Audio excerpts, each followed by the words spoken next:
There we go. So those that couldn't join us will be able to watch it later. So it's all yours, Therese. Okay, thank you. And I want to welcome everyone here this evening. It's so great to have so many folks here tonight to learn more about our legislative priorities that are going to be focusing on during the upcoming legislative session. And so my name is Therese Grant, and I'm currently the co-president of the League of Women Voters of Iowa. And so it's, like I said, it's wonderful to have you here. And I know that our lobbyist, Amy Campbell, is going to do a fabulous job in explaining our upcoming session as well as she can, not knowing exactly what's going to happen. But Amy's somebody that I've worked with now, let me see, for about 5 years now since I've been president, and Amy's actually been our lobbyist since 2010. And so she's somebody who really knows the legislative session. And so again, it's very exciting to have her here tonight to explain much more to all of us. And with Amy tonight, she has invited a couple people who have expertise in a couple of different issues. The first person that will be with us tonight, one of them is Sydney Gangstead, and she will be focusing on gun safety. The other person that Amy's invited is Mary Nell Trevis, and she will be focusing postpartum coverage. At the end of tonight's session, there will be a poll, and we really want you to fill out this information and let us know what issues that you think that we still need to focus on. And so that will be at the very end. So with that, I'm going to turn this over to Amy Campbell. Hi, everyone. Can you hear me okay? Yes. Checking. We had a little problems there at the beginning. I didn't realize this picture was going to be this big of me, but I'm Amy. A lot of you already know me, but I've been the league's lobbyist since 2010 when that was our first legislative session. So we started in 2009, and this will be my 32nd legislative session. So I'm still an optimist, as you can see, because I'm still hanging in here. I did, Teresa already talked about our guest speakers. We just have a couple of guest speakers they have little kids. So I wanted to try to be respectful of their bedtime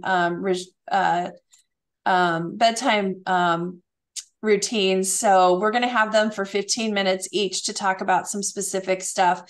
But as Teresa said, at the end, we will have some more time to talk through that. I also wanted to recognize that we do have a couple of elected officials on, and we thank them for coming. I know Senator Cornbach just joined us, Representative Beth Wessel-Crochelle, and Representative Ross Wilburn are joining us too. And I know they all participate very strongly in the league. So just wanted to thank them for joining us as well. And then Craig will not be on tonight, but he is your lobbyist too. And when it comes to some of the environmental issues, he takes the lead on a lot of those. Before we go through our agenda tonight, I did want to start off with just a reminder of what the session's going to look like in terms of timing. And so we start off January 8th, right after the first of the year. And that's the week, you get the governor's budget and priorities. The Chief Justice of the Supreme Court speaks, the National Guard Adjutant General speaks, and we kind of get a lot of their priorities.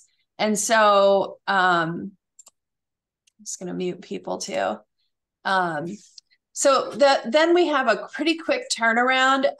If we want to have a bill individually sponsored, so the legislators' names on that, they have to get their requests in by January 19th. So that's the end of that second week. So it's really fast. So hopefully a lot of legislators are already getting their requests in, because it takes a while to get those out before the first funnel, when bills have to come out of their first originating committee.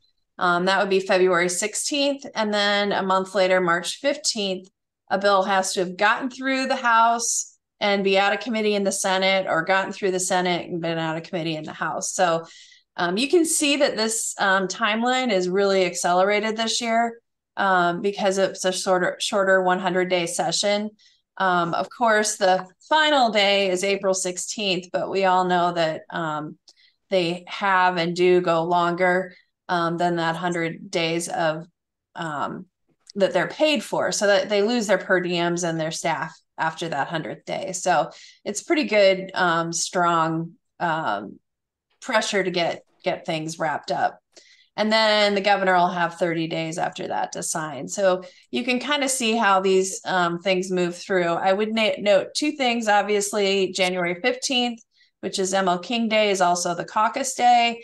And then March 15th also happens to be the deadline for people to file papers to run for the legislature. So that'll be an interesting timeline too, when people realize who's running against them. Just another reminder of where we're at with the split. Pretty much almost a super majority in both chambers, 34 Republicans in the Senate, 16 Democrats, 64 Republicans in the House, and 36 Democrats. So just a reminder of where we're at for those that may not, well, or may put this out of their brains until the session starts again, which I don't blame you for doing. So anyway, the league, the board has voted on their priorities for this year, and a lot of what you're going to see are very similar to previous years. But we do have a few new ones that we want to really highlight tonight. And again, at the end of this, when we have the poll, if there's something here that you wanted to learn more about or want more of an in-depth, deep dive into, just make a note of that in the final poll, because we will be looking for opportunities to do mini briefings like we did last year. I think those have been pretty successful. We did that with abortion and reproductive rights, and then school choice or vouchers. So I'm not going to go, we're going to go into each one of these individually, but I think I saw Sydney has already joined us, and I'm going to go ahead and move into the first one, which is gun safety, common sense gun laws, whatever you want to call it, category you want to call it. But we've had a couple of these things on here for a number of years that we've been trying to reverse some of what happened last year. And I invited Sydney, and I'm going to go ahead and spotlight her right now and have her join us. And I asked her to kind of give us a little bit of the lay of the land of what's going on and where we might see things happening this year. So Sydney, I will turn this over to you. I've known Sydney for a long time. I should do a little intro. She is a Drake law student or law school grad. She's teaching there now in their legislative program. And she used to be, some of you may have recognized her name. She used to be the lobbyist for the judicial branch before she went to Denton Davis Brown, where she works with a lot of clients that we have common interests in. And I know she spent some time in China too, but I've never really delved into that time with her. But anyway, Sydney, take it away. And I've told them that you're here for 15 minutes, then we're going to cut it off. So. Okay, awesome. Thanks for that intro, Amy. Thank you so much for inviting me to be here with you all tonight. Obviously, not as awesome if we could be in person, but happy to be here with you virtually. As Amy said, I'm at the Denton Davis Brown law firm, and I'm a multi-client lobbyist. I represent every town for gun safety. Very familiar with gun safety issues. Prior to my time at Denton Davis Brown, like Amy said, I served as the legislative liaison for our Iowa judicial branch. And yes, I did have a brief sabbatical in China, which we can delve into at another time. But I really wanted to spend the next 15 minutes just to give you all kind of a high level overview of maybe what to anticipate for 2024. So where we're coming from off of this last session and what to anticipate in the next session. I'm going to give the disclaimer that it is bedtime around here, so it's a little bit of chaos going on. So if there's any if there's any rumblings in the background, I may have to attend to that. So this is 2023 is an interesting year. Amy set a great backdrop for it. From the information I'm going to offer you, just try to offer you something that's maybe a more of a nonpartisan perspective about where the gun issues are in Iowa, and then sort of leave the politics to Amy or you all. But Amy really gave a great backdrop about Iowa heading into the 2023 legislative session. Obviously, we're very familiar with what the majorities look like in Iowa.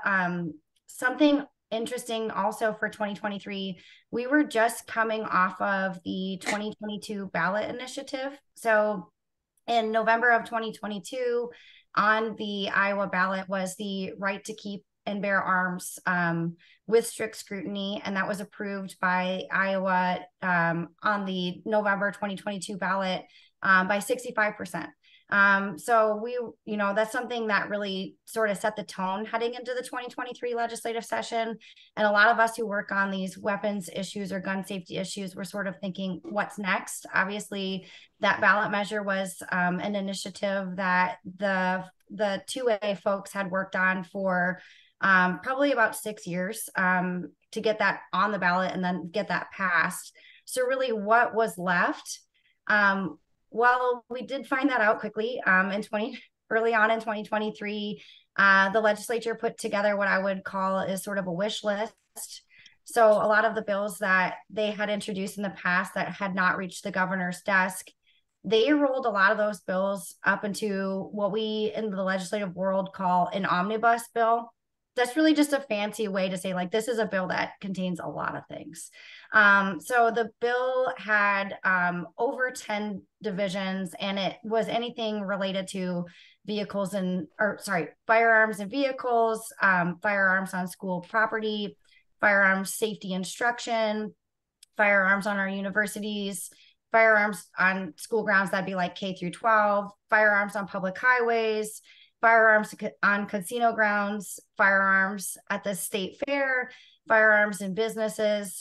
So, I mean, when I'm talking a wish list, I'm really talking like a laundry list of a lot of bills that were introduced that now we saw wrapped up into this one really large bill.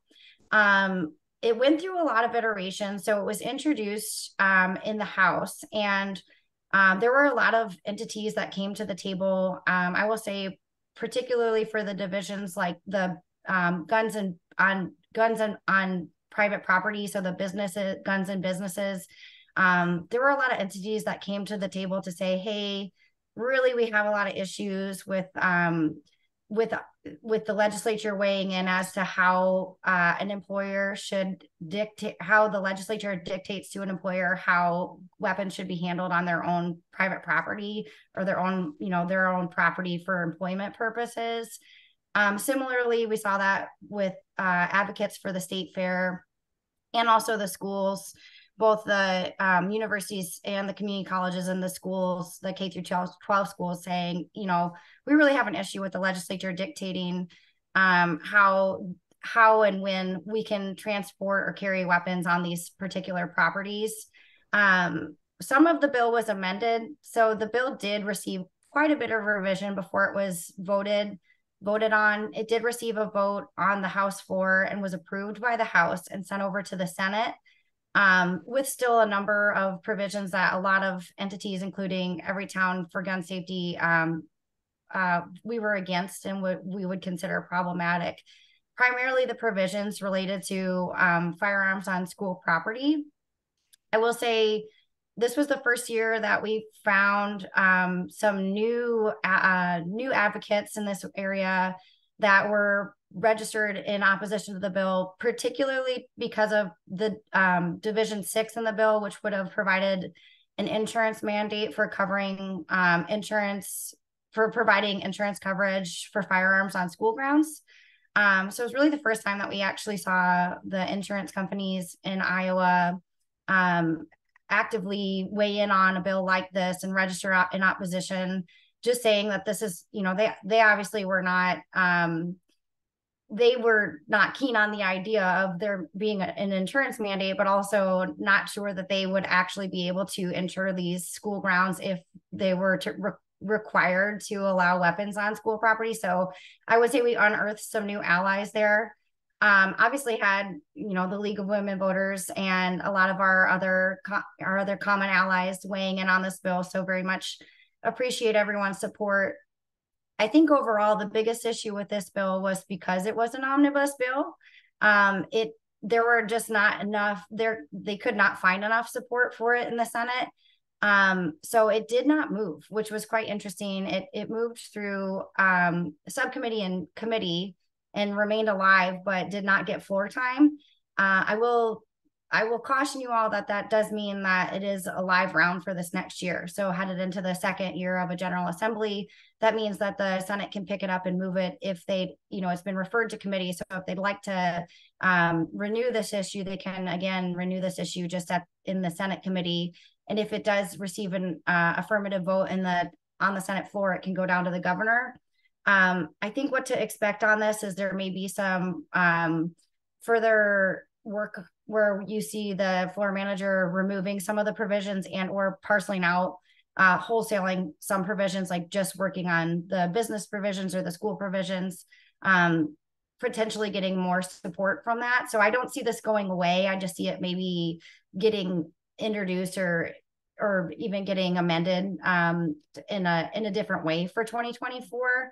There are obviously a lot of legislators that are in the Senate that have a number of these provisions as a continued priority to 2A legislators who are 2A supporters who have a number of these issues as a continued priority for them. Something else to flag that was related to weapons last year was the ESG bill. There were a number of ESG bills related to state investments. So the governor had a priority where the state would not invest in firms that manage the state's money, that boycott fossil fuel energies or firearm companies, or just generally further environmental, social, governance, political, or ideological interests. This is kind of a newer issue. We saw this nationwide, and Iowa leaning into that idea. There were two different bills in the Iowa House, one in the Iowa Senate. They couldn't get consensus on it. From what we're hearing, I assume that there will be another go at it next year. I don't know what that looks like, but I would just imagine that they have not put that away, that's still an issue that remains on the table for them. And so obviously every town takes interest in that. We were definitely, we were monitoring and registered in opposition to specific provisions of that bill as it related to the gun manufacturers. And then I would like to also flag a bill that's really, it's come up in the last 2 years, and we're really fortunate that the legislature quickly put a lid on it 2 years in a row. So in 2022, it was Iowa Senate File 2002, and then last year it was introduced as a House File, HF 147. The majority introduced this, and they refer to it as a Second Amendment Preservation Act. We refer to it as a Nullification Act. This is definitely, and like I said, I'm going to try to say not partisan, but this is this is a scary piece of legislation. Basically what this does is it invalidates federal firearm laws within the state of Iowa. So it deems that state nullification of federal laws unconstitutional, it deems that that any laws that are on the books are unconstitutional, and that type of state nullification of federal law is unconstitutional under the Supremacy Clause of the United States. And really the scary thing about it is the chilling effect that it would have on our law enforcement agencies in Iowa. We've seen this play out in other states. So our one of our neighboring states, Missouri, adopted a similar nullification law 3 years ago, and they have still been suffering the consequences of a lot of litigation after they adopted that law. And the governor there is, they're considering ways to unwind that.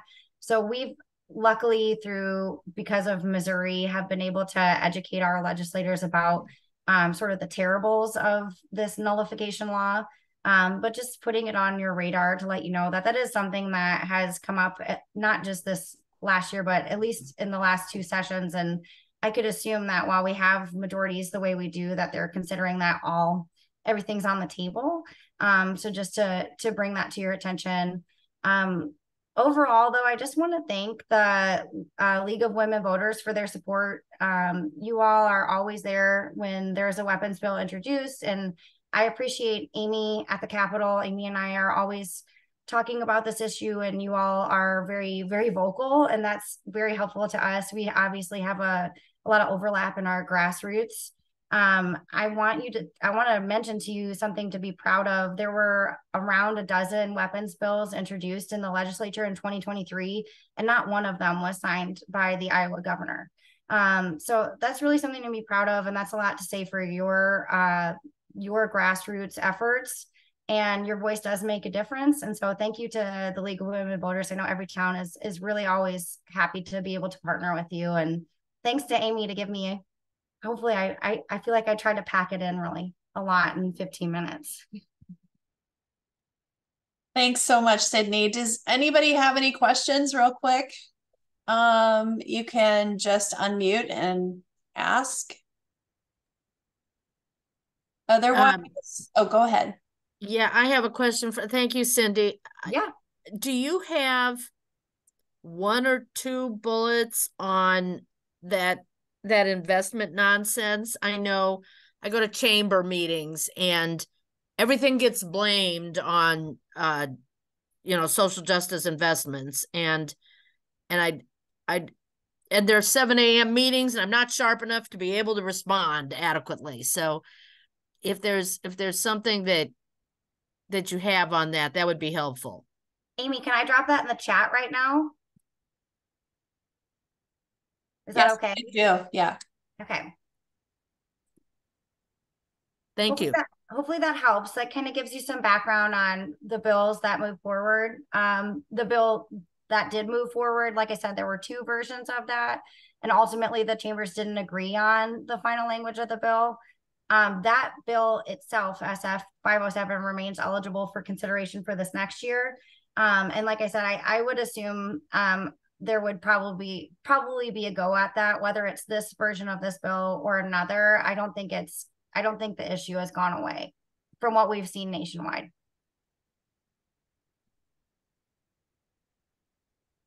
I guess, and this is a very helpful update on where the bill is. I was thinking more about talking points on why it's nonsense. And you might not have anything this moment. Yeah, I think too, maybe Amy and I could craft something that's maybe more League of Women Voters specific to it. Obviously for every town, our position is just that we think that we can invest in any type of company that has policy on gun safety measures. So like if we're investing in a company that's taking position on gun safety, we think that's a totally appropriate investment. And so we don't think there should be restrictions on that. But Amy and I could work together to put together some talking points on that for you from a league perspective. Yep, I've got that down, Linda. I'll make sure we follow up with that. That would be helpful for others. I actually had forgotten about that bill, so it was good that Sydney brought it back up. I don't think it's going to go away. What were those 2 bills? You said the one was HF 147, and what was the other one? Oh, you're talking about the nullification bill? Yeah. Okay, let me pull up the numbers. Senate File 2002. Yeah, but that one was from a previous GA. So for this last GA, it was HF 147, and I can confidently tell you that that bill is dead. And so if they did want to run a nullification bill again this year, it would have to be reintroduced. It did not even survive a funnel. So that means that for the second year in a GA, it would have to be reintroduced. Okay. And then what is an SG? I'm not good at acronyms. What does ESG stand for? That's all right. That's it. Nobody knows that. It's a new issue. So this is an environmental, and it's called environmental, social, and governance practices. So it's basically like a metric in which a company might use to invest money. So this is it's all right that you don't know the acronym. I don't think a lot of people in the United States know that acronym. It's a new issue that's all of a sudden been sweeping the country over the last year as it relates to how we should let not only private businesses, but like mostly states control their investments in these companies who have this type of ESG metric. All right, so we are at 7:30. So I want to thank Sydney for being here. If anybody has any other questions to follow up with, go ahead and put them in the chat and I will follow up with Sydney. She lives down the street from me now, so it's easy.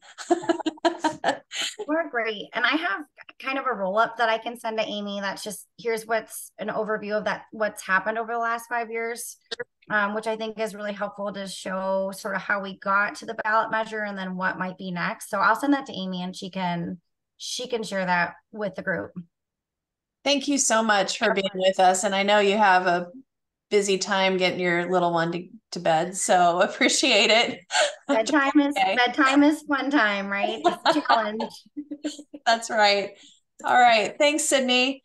Well, I am going to go ahead and kind of move things along. I'm going to share my screen just briefly again to show you the next, I can get this up and going.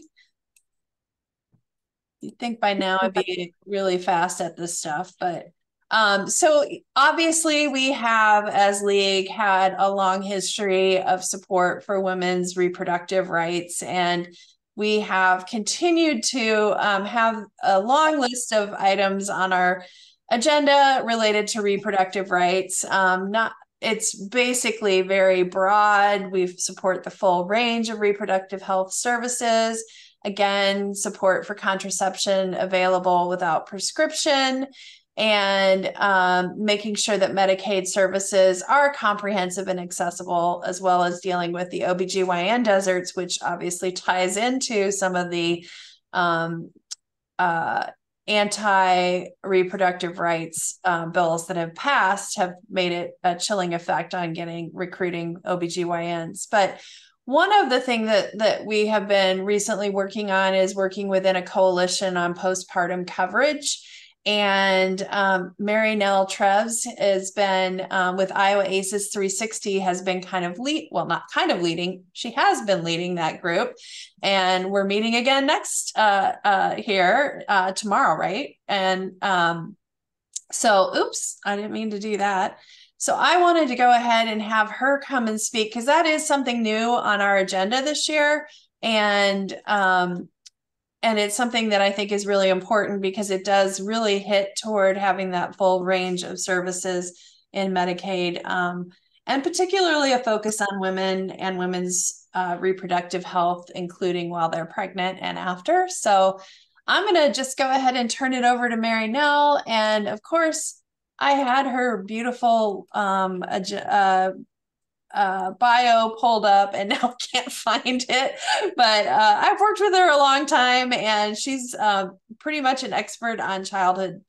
I don't want to say an expert on childhood trauma, an expert on children's health and well-being. And so I'm going to turn it over to her right now to talk about that. Well, thank you, Amy, and I'm really grateful to the League for your support on this issue. And as Amy mentioned, this might be a newer issue to some of you. So I want to start with a little bit of context and then give you an update on what this policy would mean for Iowans and kind of where we see it potentially heading this next session. So a couple just kind of groundwork facts. In Iowa, about half of births are financed by Medicaid. So Medicaid is the payer for the majority or close to the majority of births in the state. Knowing that, we know that if we can optimize how Medicaid is delivering care, then that represents a great opportunity for us to move the needle on our health outcomes. And that is sorely needed because in Iowa, like states across the country, we are facing a maternal health crisis where we are seeing spikes in maternal morbidity and maternal mortality. Women are dying after giving birth to children in Iowa.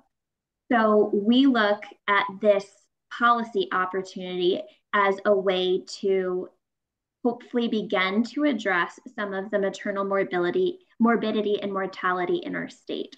So we're focusing on Medicaid because it covers so many births in the state. Right now, what happens in Iowa is if you qualify for Medicaid because you are pregnant, 60 days after you give birth, that coverage ends. So you had a baby 2 months ago, now you no longer have health insurance coverage. To be fair, until about 18 months ago, that was the norm across the country. That was the policy that was set in place in the 80s.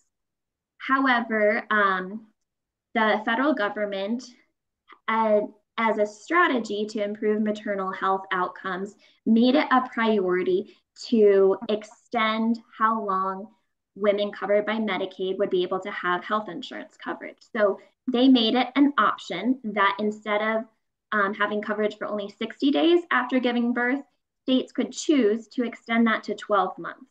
So women would have health insurance coverage for that full postpartum period, which we normally think of as the 12 months following the child's birth. So right now, Iowa is one of only 4 states in the country that has not taken up this option.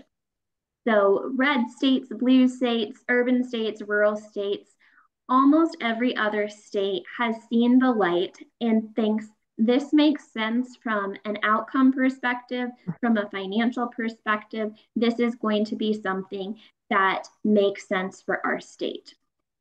As I said, Iowa has not yet taken advantage of this option, but there is a growing chorus of voices.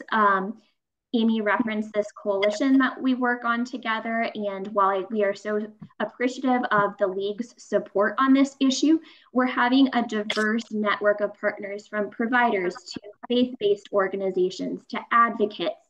We're all coming together and saying extending postpartum coverage from 60 days to 12 months is one of the single most effective and targeted strategies that we can do as a state to ensure that new moms have access to the care that they need to be healthy and to help their babies get healthy. I think it is well understood that the health of mom impacts the health of babies. Healthy babies need healthy moms. So we need to make sure that these new moms have access to health insurance coverage so that they can be healthy and meet the needs of their kiddos as well. A few other things that I want to mention about the 12-month period. Some of the most dangerous pregnancy-related complications might not materialize until several months after giving birth. Cardiomyopathy, eclampsia, conditions like that, they might not show up until 3, 4, 5 months postpartum. And as it currently stands, those conditions, sometimes deadly conditions, could show up when that woman no longer has health insurance coverage. So it is easy to understand how providing the continuity of care by ensuring that women continue to have access to health insurance coverage during that vulnerable period of time, that first 12 months after giving birth, we're going to identify concerns earlier, make sure that those women are connected to treatment, which is going to increase their access to services and improve the outcomes. We also can expect to see some savings. This is based on prevention. If you catch something earlier, it is less costlier to treat in addition to having better outcomes. But we also know that we are likely to see some savings to the state because what we've seen in some of the other states is that women who lose their health insurance coverage 60 days after giving birth, they often end up back on Medicaid. Maybe they qualify based on their income, maybe they become pregnant. But when they return to the Medicaid program, they're sicker and they have more costly health conditions to treat because they've had that gap in coverage. So it makes sense from an access perspective, it makes sense from an outcome perspective, and it makes sense from a financial perspective as well. So this is an issue that has had growing momentum over the past couple years. In 2022, a bill that would have extended postpartum coverage to 12 months passed the Senate, but it was not taken up by the House. Last year, there was more discussion, but less action. So we didn't have any bills. We had a bill introduced that would pass, that would extend postpartum coverage, but it never advanced. However, as I mentioned, there's this growing chorus of voices that have been beating the drum of the importance of extending postpartum coverage. So there were a lot of conversations last year. And I think with efforts like working with you, with having this coalition of partners who are all trying to zero in on the same talking points, use the same data to make a compelling case that this year is the year that Iowa needs to join the other 46 states. And to be honest, I think that the fact that there are only 3 other states besides Iowa that have not pursued postpartum coverage, it has become a bit of a sore spot, I think, with some legislators, with some decision makers, because frankly, it's getting a little bit embarrassing that Iowa is one of only a handful of states that has not taken advantage of this. At the same time, we are seeing startling numbers about, for example, Iowa's infant mortality rate. It was one of only 4 states in the country that saw an increase in infant mortality rate. So I think the bottom line is moms and babies in Iowa cannot wait. While postpartum coverage is not going to fix everything, given the high number of moms that Medicaid coverage covers, making sure that new moms have that continued access to health care for the first 12 months after giving birth is a really effective strategy to increase access, improve outcomes, and save the state some dollars. So I will pause there and I'm happy to answer questions, but want to again extend my appreciation to Amy for the work that you do. I always appreciate getting to work with you, and I'm so thrilled to see that this is on the league's agenda this year. So that's really exciting. So thank you. Thanks, Mary Nell. And, you know, we will have talking points that we'll send out to all of you. The coalition is going to be working on having kind of standard talking points and messaging so that we can all be on the same page and saying the same things. So we do have a question from Renee. Go ahead and unmute yourself, Renee. I did. What are the other 3 states that haven't done this? I think Amy put them in the chat. Idaho, Arkansas, and Wisconsin has a proposal, but it has not been implemented yet. Thanks. Yep. Oh. Thanks for being on the ball with that, Amy. Yeah, I never know how to, the Wisconsin's kind of an asterisk, but do we have other questions? Amy, there's a question in the chat. Oh, I'm sorry. Is there a sponsor or sponsors lined up to submit a bill? That's a good question, Shannon. Yeah. Not really. I think we and this coalition have been having conversations with legislators over the interim and are trying to figure out the best pathway forward. A little bit of background. When the bill did pass the Senate in 2022, extending postpartum coverage was one division of the bill. The other division was that created the MOMS program, which would provide funding to women who were maybe found unexpectedly pregnant and to try and support those women during their pregnancies. So I mentioned that because often we need a vehicle to attach this to. So trying to figure out, are there other policies that or other bills that are likely to be introduced and have traction that this might be part of? Or is this something that would be a standalone bill? Just to throw out a few names, Senator Costello was the one who shepherded the bill across in 2022. Representative Kaufman introduced a bill in 2023 that would simply extend postpartum coverage. It didn't have anything else attached to it, but that didn't move. So we haven't identified a path per se for this bill, but I think there are several routes forward. And the last route would be simply a line item in the Health and Human Services budget, because really what we need from the legislature is the money to implement this. The Department of Health and Human Services could pursue this administratively. They simply need the dollars to do so. So in a way, that's kind of nice to have always as a backup because the budget's the last thing to do. So there's always that option as well. Yeah, I should also note that the fiscal note is not a lot on it. It's 8 million, which or right around there. I can't remember the exact number, but it's not a lot when you look at the entire budget. I'm sorry, I interrupted somebody. This is Beth Wessel-Chrishell. Can I add a couple of comments here? This is actually a Democratic priority. So there is a bill that the Democrats have proposed, and I think most all of us have signed off on it. We did run it as an amendment at least twice. I ran it during the last session, once probably during the special session.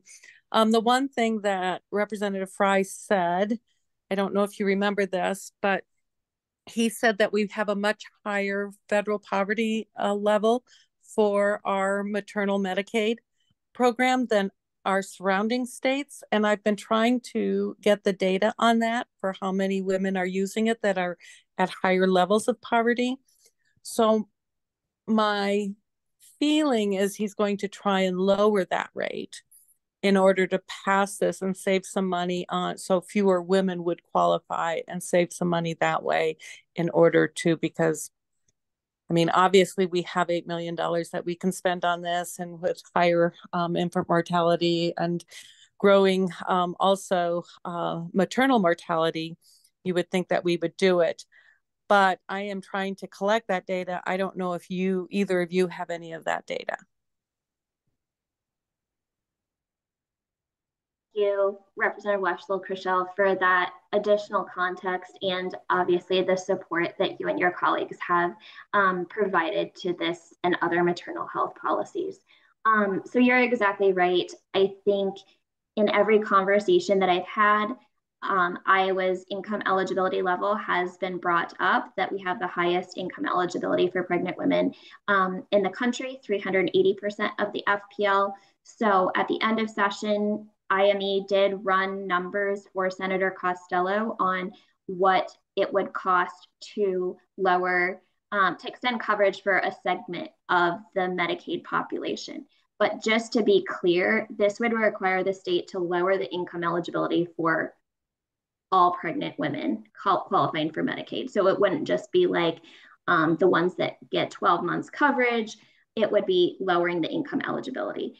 And that has been brought up in every conversation. I have been told that there's not many women that fall between 250% and 380% of FPL, but I don't know what that means. I have not seen the numbers, but I know they are out there. And I believe HHS has shared those numbers with the governor in terms of helping her identify her priorities. And I don't think that they are probably going to share those numbers with advocates, at least until the governor has made her decision on that piece.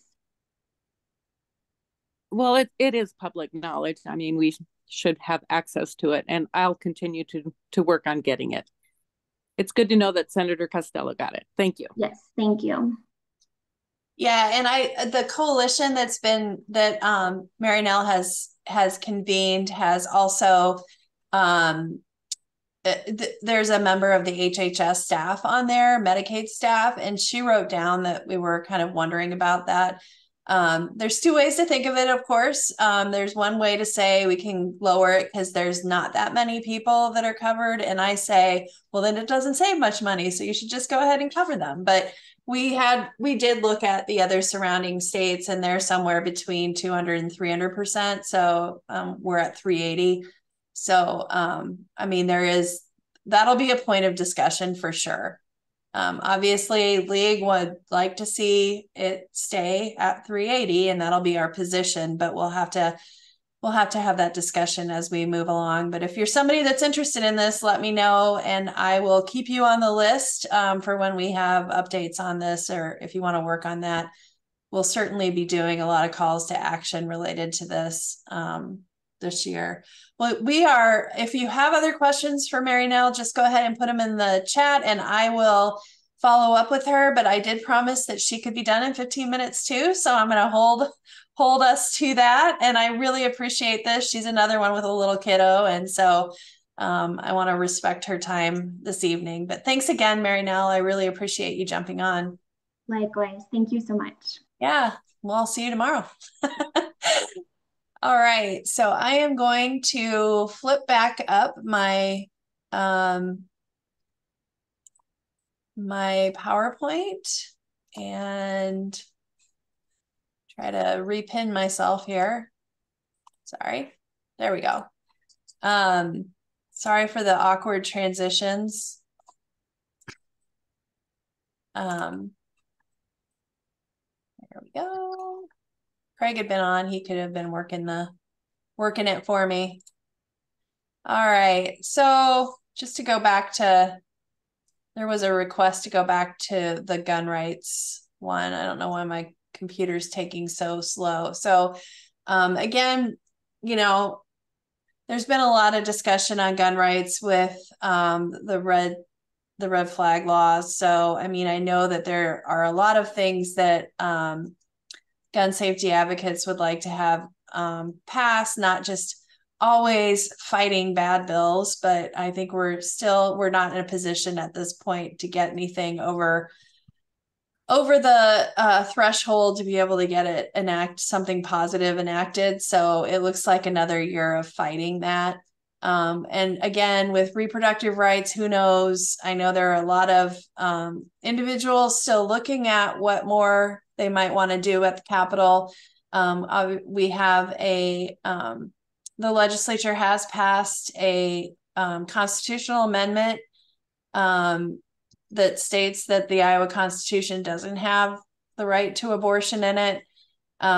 You can see from recent elections around the state or around the country that anytime abortion rights are on the ballot, they win. Anytime that ballots have kind of scaling back of reproductive rights, those fail.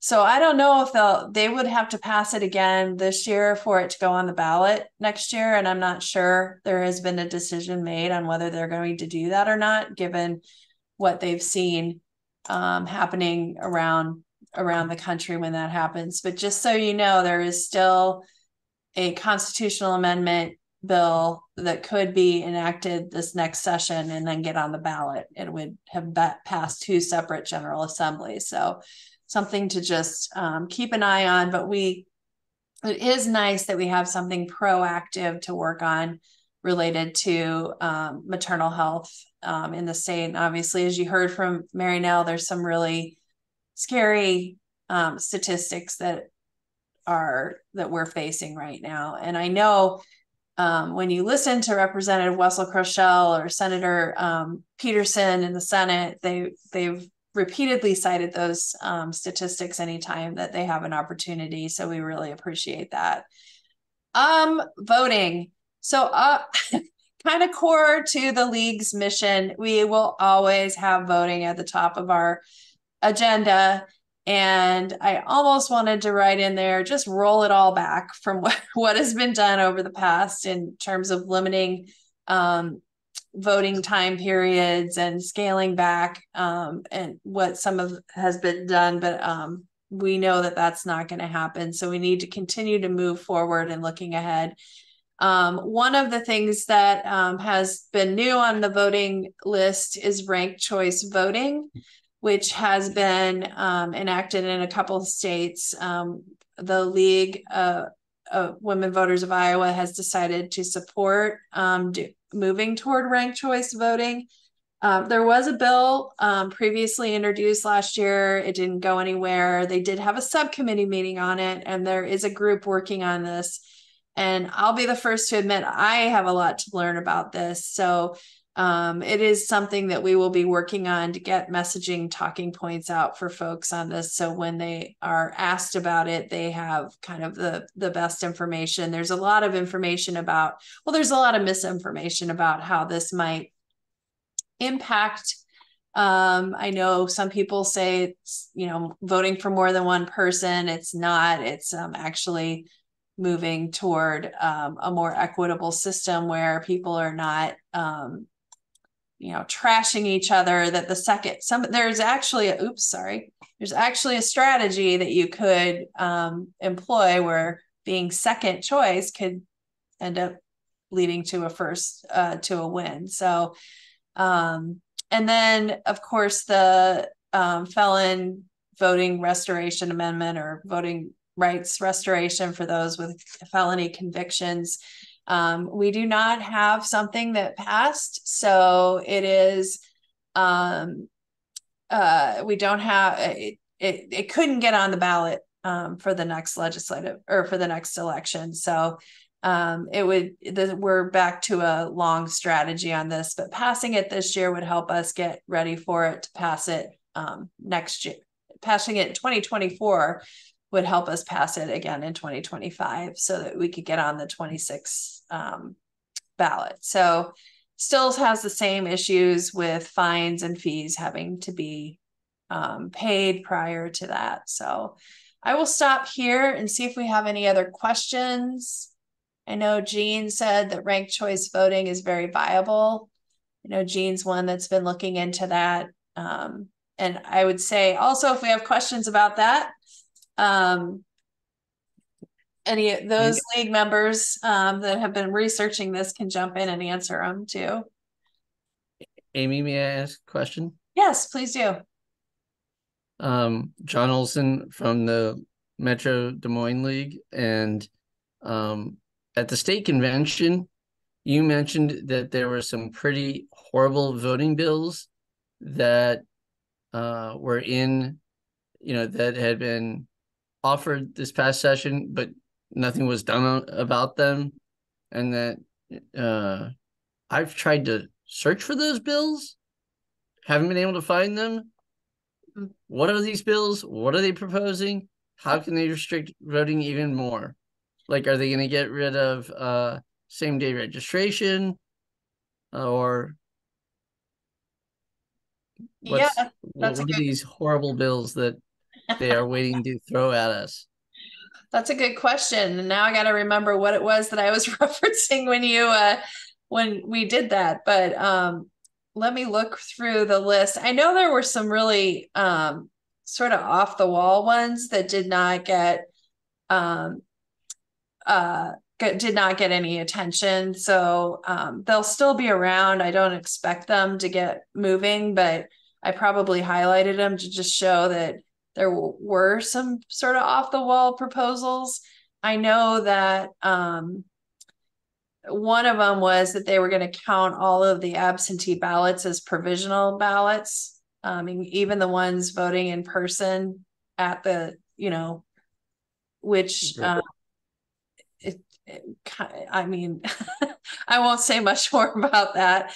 And then there were some other ones that were just kind of dealt with absentee ballots. But John, I can get you a list of those. They're still in the bill tracker. under the inactive list. So if you go to that, I can put the link in there. They should be in there. I mean, I tried to look in inactive bills, and at least I think I did, and I didn't find them. And sure, so I will follow up with people on that.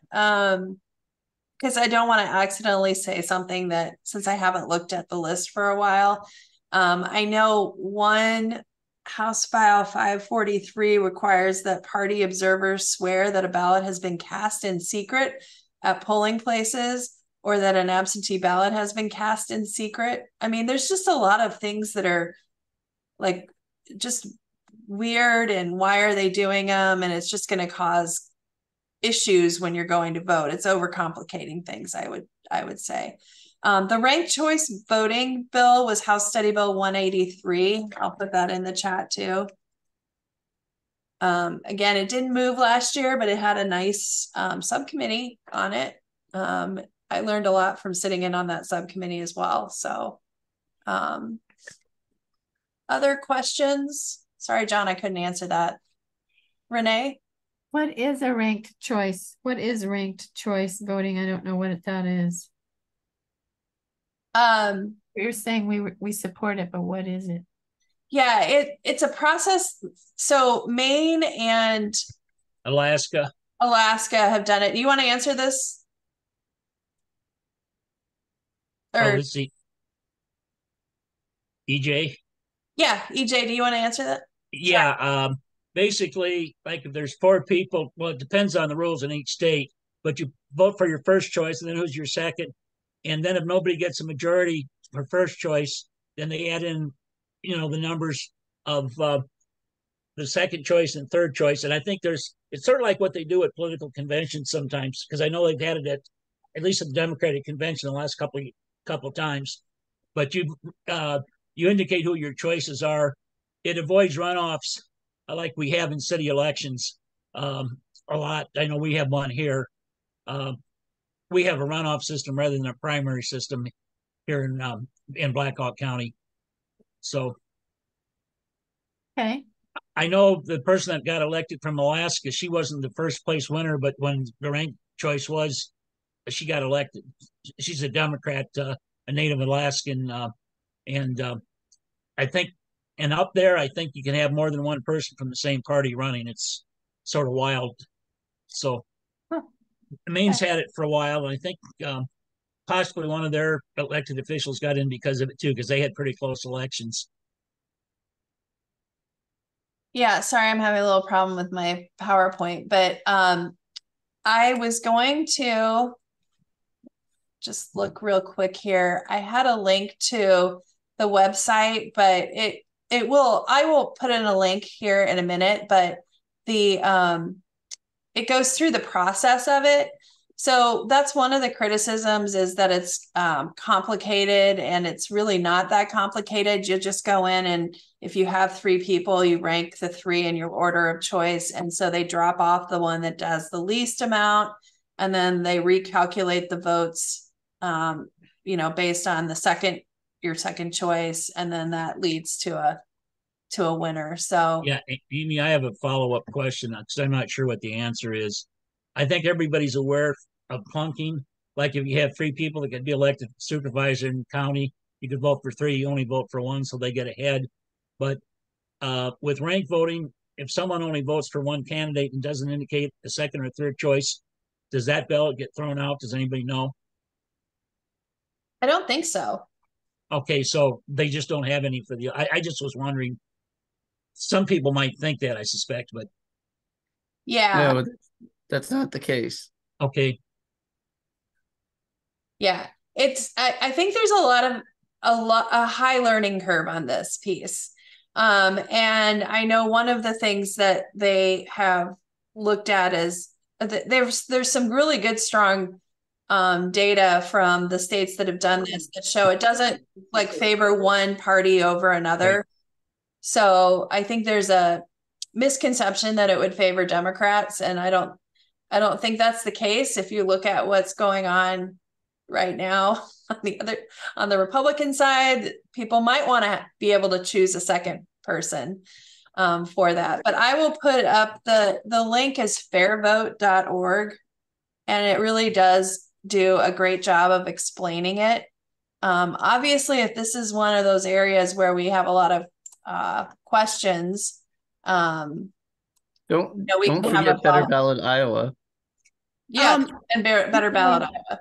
Better Ballot Iowa gave a presentation to the Metro Des Moines League, and I, the way I understood it is you would have your first choice, your second choice, your third choice, and with each choice there would sort of be an elimination of one.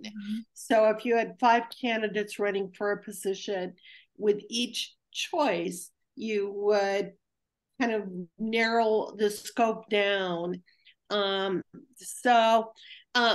what I understood from Better Ballot Iowa is that it would hopefully help to get the more moderate candidate of either party be the choice. Well, and I know one of the things that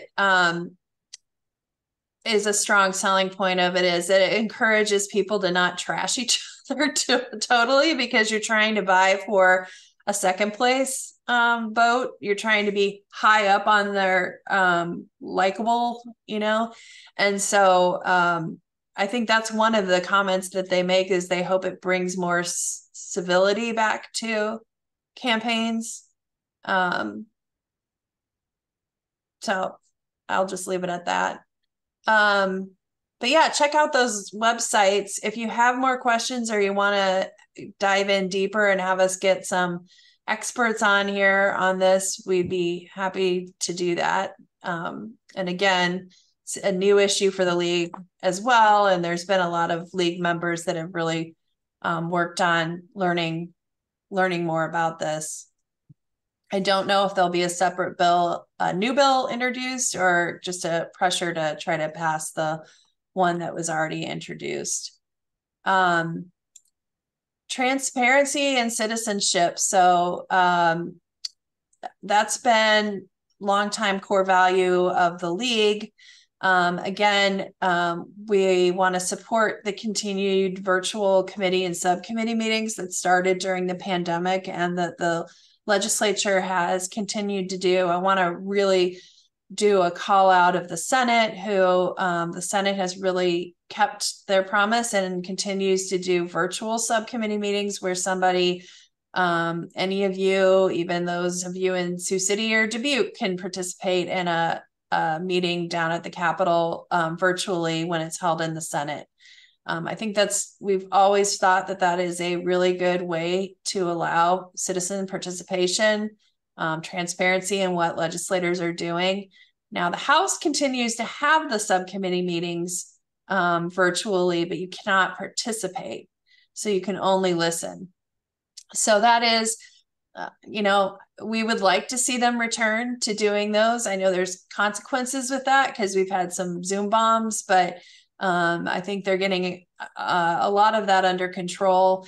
But it is such a great opportunity for individuals to take part in the government and let their legislators hear directly from them.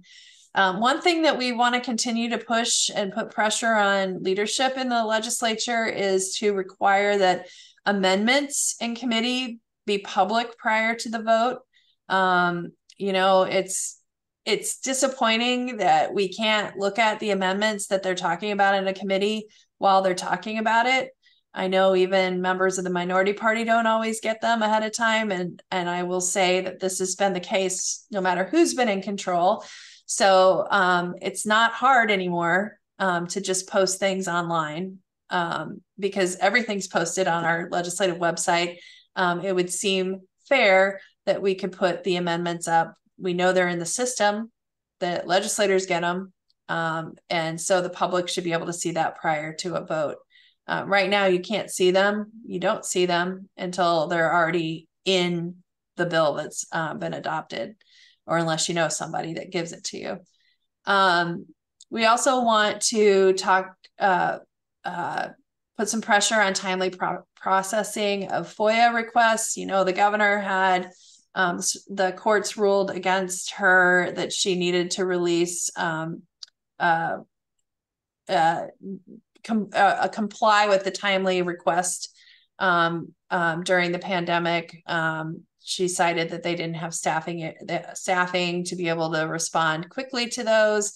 And so that is something that has come up with the league that hasn't been on, it's been a part of our agenda in the past, but we haven't had it on until back on until recently. And then one that came up, and I expect we'll have a lot of discussion over the next year, is preserving board gender balance requirements. Iowa is the only state that has such a requirement, that state boards and commissions be gender balanced, and that our local governments be gender balanced. And the boards and commissions review committee that the governor convened this year has recommended that they get rid of that board gender balance, that we don't need that anymore, that women are fully represented, that we've made tons of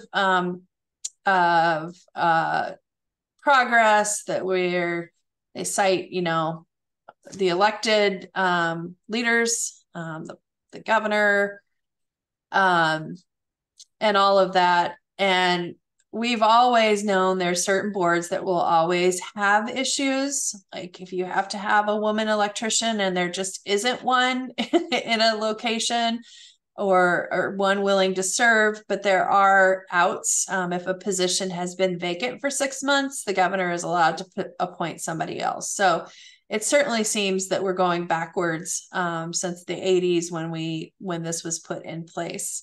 And I saw Johnny Hammond was on. She was probably in the legislature when that happened, but it's disappointing that we've gotten to that point where we want to reverse that. There is a bill number, and of course I put it in my notes, which I can't see while I'm screen sharing, but it is, so they recommended eliminating 111 boards and commissions, keeping 145. The bill is Senate File 136 that was introduced. So there is a live bill that is Senator Schultz's. It did not move. Karen Kudrowski with the Carrie Chapman Cat Center had some excellent testimony on it. And it was really good testimony. And she did write a column in the Des Moines Register in February about it. I'm going to put that into the chat because it was really quite informative on that. So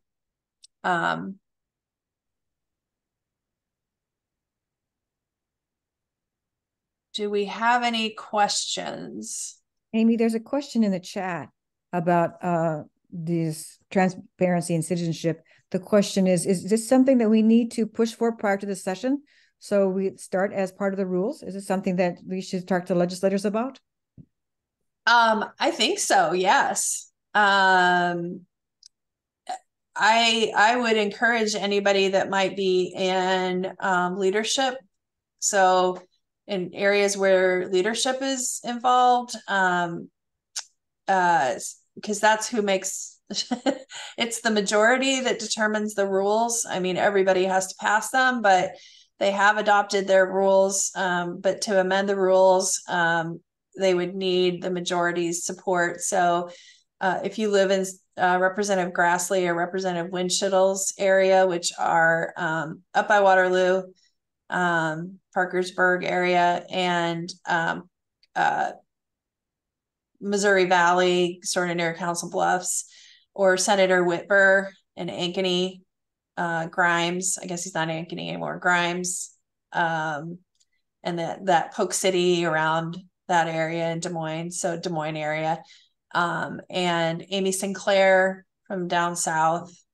I would encourage you, or really any of the Republican legislators are going to be the ones that are able to amend those rules. And I feel like that's something that's pretty simple to get done. I don't think there's any technology hurdle to that, because those are posted online and sent to legislators. So Yep. And Amy, here's another question. Is there anyone advocating for the Senate to reinstate the press bench on the Senate floor instead of their 2023 move to remove journalists to the gallery? I have not heard anything vocal. I would assume the Newspaper Association probably is, but I haven't seen anything recently. And maybe some of the legislators that are on might know of something that I don't know of. But that is a good question. It's just weird not seeing him down on the floor anymore. I'm going to move on. I know that's a lot, but to education. Boy, talk for hours about that, right? We did last year. Well, you can just be sure that we would like to see school vouchers reversed. Period. We would like to see that. We would like to see that whole discussion changed back. But since it's already enacted and moving forward, and there's $145 million of vouchers out there, even though it's almost over $30 million more than what they expected. And so it's a standing unlimited. They have to pay for it. So they're going to have to find the dollars. And this year, more people will become eligible. And then in 2 years, everyone's eligible, regardless of what they earn. So if you are $1 million salary, you can still get your $7,000 worth of public money to send your kid to a private school. You can tell I'm a fan of public schools. So that we would like to see them tracking the public funds that are used by non-public schools, or private schools. They refer to them as non-public in the legislation, requiring them to meet the same standards as a public school. If you're going to receive public dollars, you ought to be meeting the same standards that public schools have to meet, including special education. We would like to see public schools fully funded. I don't know what that fully funded means, but something more than their 2% every year. And I know that AEAs are going to be under the gun this year. And so I think we also need to look at AEA funding, which provides the supports for schools, particularly in special education. And they received a huge cut last year. And so if what they expect happens, where you'll have a higher concentration of special needs individuals in schools, public schools, because private schools will not be taking them or are rejecting them or kicking them out. If there's a higher concentration, those AEA services are going to be in higher demand. So I think that's something to be watching out for. And then, of course, always we want to expand affordable childcare and make sure that every school has the capacity to do 4-year-old preschool. So I know 4-year-old preschool is a priority of the School Board Association this year. So I would anticipate we'll have some more information about that as session moves on. But I know we have some people on here that are experts on education. So I'll pause here for questions.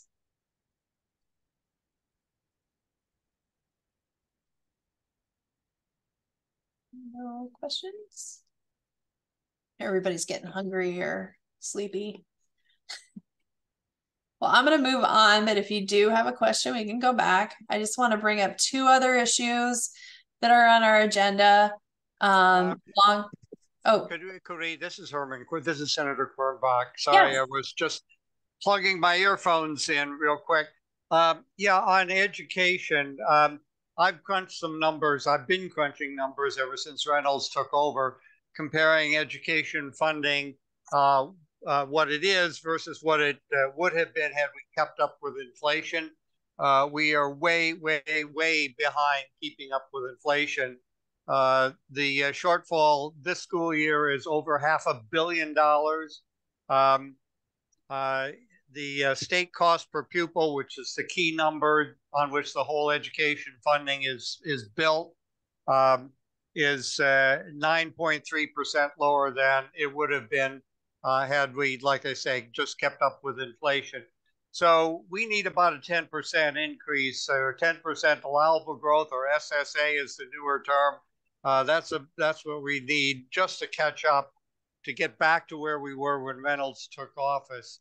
The shortfall this year, the shortfall this year alone represents about 1/3 of the Republicans' so-called estimated surplus for the year. If you look at it cumulatively over the last 7 years, the total shortfall represents about 2/3 of the so-called taxpayers relief fund. So if they intend to use that taxpayer relief fund to justify further tax cuts, they're doing that by shortchanging our kids' education. Thank you, Senator. And for those of you that don't know Senator Cornbach, he's an economist. So I was writing as fast as I could to get those numbers down. I will put my home email address in the chat. Anybody who wants a copy of the spreadsheet that I've got, I'd be happy to send it along. Thank you. Marta Miller. And here's one more question for education. And that is, do you think they're looking to get rid of the AEAs or just continue to cut their funds? I do know there are some people that want to get rid of the AEAs. And I think that was but you also have the former AEA executive director of the AEA Association, Representative Brent Segrist in the House. He's a former speaker, or I mean, majority. Former leader. This is Senator Cornbach. The rumor that several people have heard, Reynolds has proposed or promised to do something about increasing teachers' salaries this next year, which sounds good. But the rumor is that they're going to be gouging AEAs in order to pay for that. Most of you, I'm sure, know that AEAs are a principal provider of services for special education. Of course, very few of the private schools have any capacity to provide those services. They may not even take special ed kids, discriminate against them. But if they do take special ed kids, they're going to be leaning on the AEAs to deliver those services. So it's going to be a real crisis for the special ed kids. Yes. And I know that a lot of the groups that represent kids with special needs are very aware of this. Nothing. I'm just sitting down to do some work. Other questions? For sure, that's something we're going to be watching very closely. And I think with the AEAs, their funding is complicated. So I'm hoping to have some more information available for you guys that kind of shows the flow of the funding and why they're in such a crunch. I work pretty closely with their lobbyists. So obviously environment is a big issue for the league. And this priority really has not changed significantly. More funding for water quality, REAP, environmental programming. It has been whittled away. And we know that it's mostly funded by infrastructure funds, and those infrastructure dollars are in high demand right now, and they're shrinking. And so I think that we need to watch out for that. I do know that the Senate Republicans are looking at more tax reform, and one of the chairman, Senator Dawson, has always been real supportive of the increase of funds dedicated toward the sales tax dedication of funding for these programs. However, how they've been proposing it lately has been to eliminate the local option sales tax and do some shuffling around. So it's really not a tax increase. No, I can get rid of it. And so that is something we got to watch to make sure that what they're doing is not gonna end up just shuffling numbers around. So that's something we're going to be watching on. Okay, so human trafficking. I know there's been a group of people that have been working on this, but Jean, you keep unmuting here, so you know. And so we want to make sure that the state passes something like that is called a safe harbor bill that shields victims who are victims of human trafficking from criminal prosecution. We had legislation last year and ran into some problems with the Department of Public Safety. It was real clear that the bill language that had been written we took it from another state. It didn't really match up to the way Iowa code is written. And so there is a work group that has been meeting this interim to work on legislation that better fits how we operate here. It has broad participation. So we should know here in the next few weeks what their recommendations are going to be in terms of that safe harbor legislation. So when we get it and we see it, we'll be able to determine whether that is something that the league can support. But right now, the concept is that if you've been human trafficked, that you're not going to be prosecuted for those crimes. I know one discussion point was that if you are underage, that you should be automatically deemed a child in need of assistance so that you get the supports and services that you need from the state. But for adults, you don't want to see them going to prison for crimes related to their human trafficking. And I will say it's not just sex trafficking. We're talking about agricultural farm worker trafficking as well. Young kids that are youth that are being brought in to do pretty dangerous jobs on farms, and not exactly with the proper permissions. So we are looking at a broad base of that. I also want to note that the Boards and Commissions Review Committee has also recommended getting rid of the massage therapy board.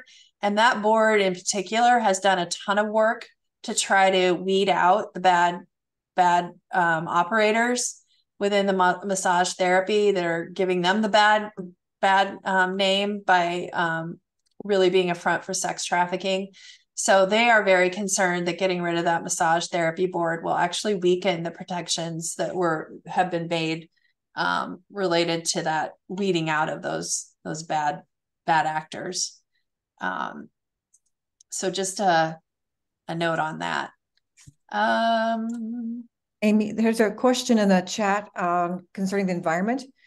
So related to the environment, remind us of the measure passed with a 60% plus public support for an increase in sales tax with support for the environmental needs. Not even mentioned anymore, right? Yeah, that's the I will. So it's Iowa Water and Land Legacy. And so nobody, I mean, it's mentioned, everybody talks about it. Everybody says they still want to do it. There's two things that are causing that to have issues. One is there are groups that want to reopen how those dollars are allocated. So, whether, how the measure that passed, in legislation, it kind of outlined how it would be allocated, and there's some members that want to reallocate that. I think everybody's accepting that might have to happen. But then the other thing is whether we actually raise the penny sales tax to pay for this, or whether we're going to do it in a way that scoops up all the local option sales taxes and spreads that out statewide, and that becomes it. So it's really not an increase. So that's kind of the things that it's still being considered, but nobody wants to have it be a net increase. Okay, thanks. Yeah. I know we're almost out of time, so I will just say prognosticating has been tough because everybody's been pretty closed mouthed when we've been out on the road about what the priorities are going to be on the majority side. But tax cuts, that's what we've heard. The Senate wants to eliminate the income tax entirely, the Senate Republicans. We expect somebody's going to want to try to accelerate the income tax cuts down to this is kind of Craig's area, but 2.5 or whatever it was, kind of speed up the acceleration of the income tax cuts that they passed a couple of years ago. There's just a lot of discussion related to that. Government reorganization, the boards and commissions review recommendations that include the gender balance elimination will be a big issue. Medicaid's going to have some big packages related to the response to the Department of Justice investigation at Glenwood. They're going to have to make big increases in funding for home and community-based services. Workforce is still going to be a big issue. We don't know about abortion. We've heard both nothing and something will happen. But we know that that's kind of, I mean, we haven't, people are being pretty closed mouth about what they're planning on for next year. So I wish I had more for you on that. It'll be a big surprise come January. Like always. Yeah. I do want to stop sharing so that I can do our little poll here. I know we've lost a few people, so I'm going to see if I can get that done. And if I can't, I will send it out to you later and have you do that. But here we go. Okay, there's 3 questions on it. So I'm gonna have you guys all answer those questions. So the first one, of course, is the one we mentioned, that if you want to hear more about something, I didn't limit it. You can pick as many as you want, but I would ask you to kind of limit it to 3. It's kind of my own ranked choice voting or ranked. But if you want to hear more things on that, any of those, go ahead and click. Are you all seeing it? Yes. Okay.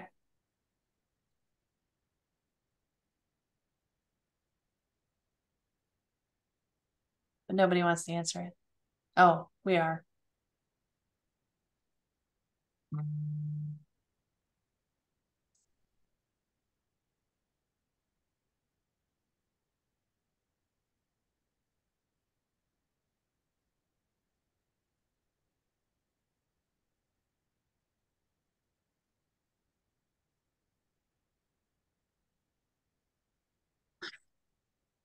I'm going to keep it open a little bit longer.